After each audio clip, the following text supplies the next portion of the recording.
फक्त एका टोमॅटोचा वापर करून एवढा मस्त, जाळीदार आणि कुरकुरीत डोसा कसा बनवायचा हे आज मी तुम्हाला सांगणार आहे. सकाळच्या घाई गडबडीमध्ये नाश्त्यासाठी काय बनवायचा हा नेहमीचाच प्रश्न. त्यामुळे अतिशय सुंदर, जाळीदार आणि तितकाच चविष्ट आणि त्याशिवाय झटपट तयार होणारा हा टोमॅटोचा डोसा कसा बनवायचा हे पाहणार आहोत. हा डोसा बघा किती सुंदर बनला आहे. अगदी जाळीदार आणि कुरकुरीत सुद्धा आणि खायला देखील हे डोसे तितकेच चविष्ट लागतात.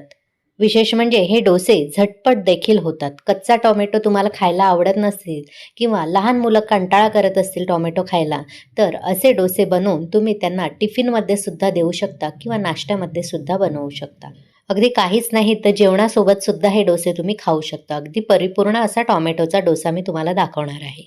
या चविष्ट आणि स्वादिष्ट डोस्यासोबत खाण्यासाठी तुम्हाला एक मस्त अशी झटपट नारळाची फोडणीवाली चटणी सुद्धा मी दाखवणार आहे. चला तर मग वेळ न घालवता लगेचच पाहूया टोमॅटोचा जाळीदार कुरकुरीत डोसा आणि चविष्ट अशी नारळाची चटणी कशी बनवायची. नमस्कार, मी प्रेषिताच किचनमध्ये तुम्हा सर्वांचे पुन्हा एकदा खूप खूप स्वागत करते. टोमॅटोचा कुरकुरीत जाळीदार डोसा बनवण्यासाठी सर्वात आधी इथे मी एक मध्यम आकाराचा पिकलेला टोमॅटो घेतला आहे. हा टोमॅटो आता मी कापून घेणार आहे. आता इथे मी एक मिक्सरचं भांडं घेतलं आहे आणि त्यामध्ये आपण जो कापून घेतलेला टोमॅटो आहे तो घालायचा आहे. त्यानंतर ह्यामध्ये घरातली छोटी जी आपली आमटीची वाटी असते ती वाटी भरून इथे मी तांदळाचं पीठ घेतलं आहे. नेहमी जे आपण भाकरीसाठी वापरतो त्याचाच इथे मी वापर केला आहे. आणि त्याच वाटीने आपल्याला अर्धी वाटी भरून रवा घ्यायचा आहे. जो उपम्यासाठी आपण रवा वापरतो त्याचा मी वापर केला आहे. बारीक रवा घातलात तरीही चालेल. आज मी इथे छोट्या आमटीच्या वाटीचा वापर केला आहे, पण तुम्हाला खूप जास्त प्रमाणात डोसे बनवायचे असतील तर मेजरमेंट कपचा वापर केलात तर 2 टोमॅटोचा वापर तुम्हाला करायचा आहे. आता हे डोसे आणखीन स्वादिष्ट होण्यासाठी यामध्ये अर्धा इंच आल्याचे तुकडे मी बारीक असे चिरून घातले आहेत. सोबतच रंग आणि छान चव येण्यासाठी यामध्ये मी अर्धा चमचा भरून मिरची पावडर घातली आहे. तुम्हाला जर मिरची पावडर घालायची नसेल किंवा आवडत नसेल तर इथे हिरव्या मिरचीचा सुद्धा तुम्ही वापर करू शकता. आणि अगदी सर्वात शेवटी आपल्याला चवीप्रमाणे मीठ घालायचं आहे. आता यामध्ये ज्या वाटीने आपण पिठं मोजून घेतलेली त्याच वाटीचा वापर करून 1 वाटी भरून सुरुवातीला आपल्याला पाणी घालायचं आहे आणि मिक्सरला आपल्याला छान याची बारीक गुळगुळीत पेस्ट करून घ्यायची आहे.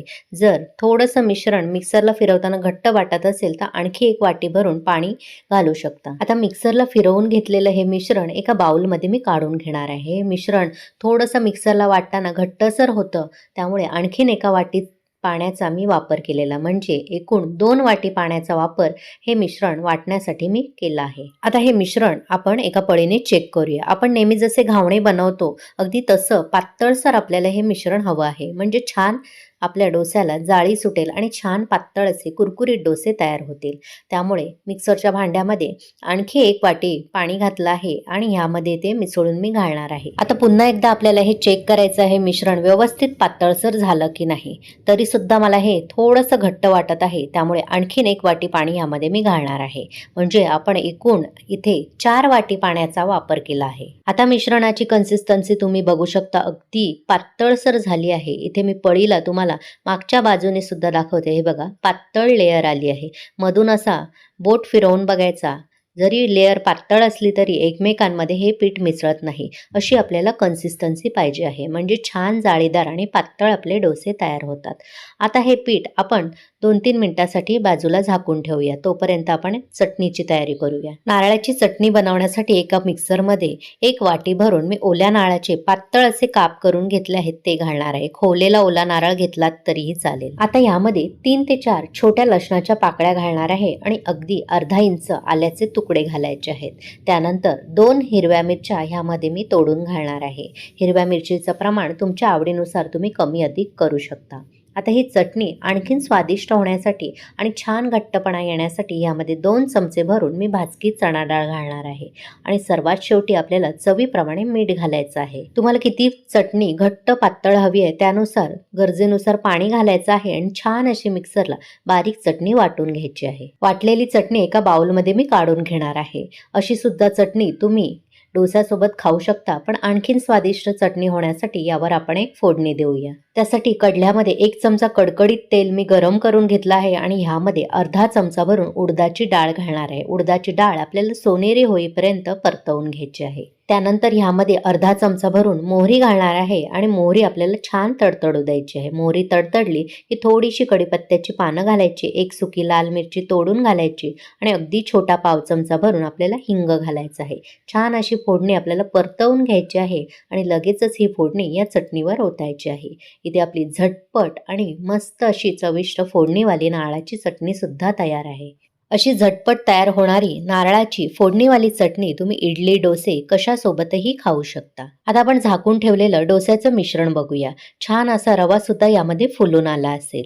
आता व्यवस्थित असं मिसळून घ्यायचं. आता हे डोसे आणखीन स्वादिष्ट होण्यासाठी यामध्ये मी बारीक चिरलेलं कढीपत्त्याची पानं घालणार आहे, भरपूर अशी बारीक चिरलेली कोथिंबीर घालणार आहे आणि अर्धा चमचाभरून जिरं घालणार आहे. हे संपूर्ण घालणं पूर्णपणे ऐच्छिक आहे. तुम्हाला घालायचं नसेल तर नाही घातलं तरी चालेल. घातल्यामुळे आणखीन स्वादसुद्धा वाढेल आणि पौष्टिकता देखील डोस्याची वाढली जाईल. आता ही कढीपत्त्याची पानं, कोथिंबीर आणि जिरं व्यवस्थित ह्या पिठामध्ये मिसळून घ्यायचं आहे. आता आपलं पीठ डोस्याचं तयार आहे. आता लगेचच आपण याचे डोसे बनवून घेऊया. डोसे बनवण्यासाठी गॅसवर मी एक तवा चांगला मोठ्या आचेवर कडकडीत गरम करून घेतला आहे. आता ह्यावर एका ब्रशच्या मदतीने थोडंसं मी तेल लावून घेणार आहे. ब्रशने किंवा टिश्यू पेपरने सुद्धा तुम्ही तेल लावू शकता, म्हणजे डोसे आपले तव्याला चिकटणार नाहीत. आता आपण तयार केलेलं डोस्याचं मिश्रण घ्यायचं आहे आणि इथे मी एक फुलपात्र घेतलं आहे, पेला घेतला आहे. त्याने चांगलं हे मिश्रण वरून खाली ढवळून घेणार आहे, कारण पीठ तळाला बसू शकतं. आता कडेने असं डोस्याचं मिश्रण या तव्यावर सोडून घ्यायचं आहे. थोडंसं वरून सोडायचं म्हणजे छान जाळी सुटते आणि तवा हा आपला कडकडीत गरमच असला पाहिजे, म्हणजे सुंदर अशी या डोस्याला जाळी सुटते. संपूर्ण मिश्रण आपल्याला असं घालून घ्यायचं आहे. आता गॅसची आच आपल्याला फक्त काही सेकंद मोठी ठेवायची आहे. वरचं जोपर्यंत मिश्रण पूर्णपणे कोरडं होत नाही तोपर्यंत. वरचं पीठ असं थोडंसं कोरडं झालं की यावर थोडंसं आपल्याला तेल लावून घ्यायचं आहे, म्हणजे डोसा तव्याला चिकटणार तर नाही, शिवाय तो कुरकुरीत सुद्धा होईल. आता गॅसची आच मंद ते मध्यम करायची आहे आणि पुढचे 2 मिनिटं या डोस्याचा कडा सुटेपर्यंत आपल्याला डोसा शेकून घ्यायचा आहे. पुढच्या 2-3 मिनिटातच बघा डोस्याचे छान कडा अशा सुटला आहेत. आता डोसा हा मी उलटवून घेणार आहे. डोसा न उलटता देखील तुम्ही हा डोसा काढून घेऊ शकता, पण मला दोन्ही बाजूने शेकलेला डोसा आवडतो, त्यामुळे हा डोसा मी अलगद असा उलटवून घेणार आहे आणि पुढचा अर्धा मिनिट हा डोसा मी दुसऱ्या बाजूने सुद्धा शेकून घेणार आहे. दुसऱ्या बाजूने सुद्धा डोसा छान शेकला गेला आहे. हा बघा आता डोसा आपला कुरकुरीत झाला आहे. मस्त असा कुरकुरीत जाळीदार डोसा किती सुंदर दिसत आहे. आता हा डोसा मी लगेचच काढून घेणार आहे.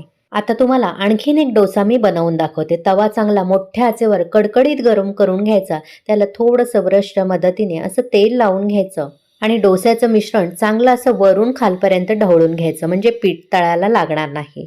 आता एका फुलपात्राच्या मदतीने किंवा पळीने सुद्धा तुम्ही डोसे यावर घालू शकता. कडेने असा डोस्याचं पीठ घालत यायचं आणि नंतर मध्यभागी थोडंसं अंतर ठेवून असं घालायचं, म्हणजे छान जाळी सुटते. आणि डोसा घालताना गॅसची आच ही मोठ्या आचेवरच ठेवायची, म्हणजे सुंदर अशी जाळी सुटते. मोठी आच ठेवूनच काही सेकंद वाट बघायची. वरचं पीठ थोडंसं कोरडं झालं की थोडंसं तेल ह्यावर एखाद चमचा घालायचा, म्हणजे डोसे छान कुरकुरीत तयार होतात. आता लगेचच गॅसची आच मंद ते मध्यम ठेवायची आणि कडा सुटेपर्यंत आपल्याला वाट बघायची आहे. पुढच्या 2-3 मिनिटातच छान अशा डोस्याच्या कडा सुटल्या जातात की उलटवून डोसा अर्धा मिनिट आपल्याला शेकवून घ्यायचा आहे. तुम्हाला माझी आजची टोमॅटोचा कुरकुरीत जाळीदार डोसा बनवण्याची रेसिपी कशी वाटली? आवडली असेल तर एक लाईक करा, शेअर करा आणि प्रेषिताज किचनला सबस्क्राईब केलं नसेल तर लगेचच सबस्क्राईब करा. सोबतच नोटिफिकेशनचं ऑलचं बटन दाबा, जेणेकरून माझ्या अशाच सर्व रेसिपी तुम्हाला लगेचच पाहता येतील. दुसरा डोसा सुद्धा छान असा जाळीदार कुरकुरीत तयार झाला आहे. आता तो सुद्धा मी काढून घेणार आहे. अशाच पद्धतीने बाकीच्या उरलेल्या पिठाचे मी सर्व डोसे तयार करून घेणार आहे. मी सांगितलेल्या मिश्रणामध्ये साधारण 8 ते 9 डोसे तयार होतात मोठ्या आकाराचे. छोट्या आकाराचे तुम्ही डोसे तयार करणार असाल तर 10 ते 12 डोसे आरामात तयार होतील. इथे मी सुरुवातीला 3 डोसे बनवून घेतले आहेत आणि खाण्यासाठी नारळाची मस्त अशी चविष्ट चटणी सुद्धा. हा डोसा पहा किती मस्त जाळीदार झाला आहे आणि तितकाच पातळ सुद्धा आहे आणि खायला तर हे डोसे इतके चविष्ट लागतात की तुम्हाला ते केल्यावरच समजेल. तुम्ही सुद्धा हे डोसे बनवून बघा आणि कसे झाले ते मला कमेंट करून नक्की कळवा. चला तर मग पुन्हा भेटू अशाच मस्त स्वादिष्ट झटपट भरपूर टिप्स आणि अचूक प्रमाण असलेल्या रेसिपीसह. धन्यवाद.